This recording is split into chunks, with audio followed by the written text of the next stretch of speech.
Well, the reaction I have is shared by many of my colleagues, male, female, all genders. Everyone is either stunned or shocked or devastated, probably leading to some feelings of depression. And I think that's normal. People are going to have a range of reactions.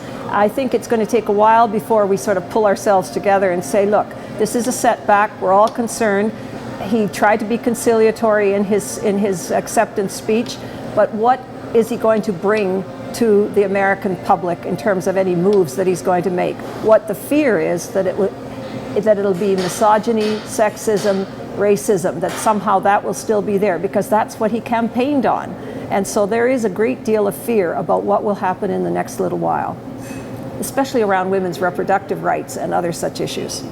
I think when one listens to Hillary Clinton, as I did in tears this morning, you feel you think she's been working on issues like this for ages. How to help women achieve equity and equality in the workplace, to be free of all kinds of harassment, and to also be able to make choices about their own bodies. We've been arguing this particular point for so many years, and even prior to Trump, some American states have been moving away from reproductive rights as a human right for women. So will Trump accelerate this? Will it get even worse for women? It could, and that's a great fear that we have. So it's important, I think, for people in Canada who still believe in reproductive rights for the most part, to speak up, to make our values known, so that people can get some courage, perhaps some sustenance from the fact that there are others who do believe in equity for all persons, inclusiveness, respect. These aren't just words, they're actual behaviors.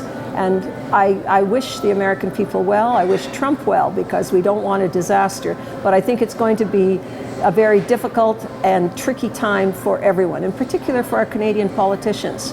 And while one can understand people voting for him as a protest against the establishment or the elite, what worries me is what else comes in with him.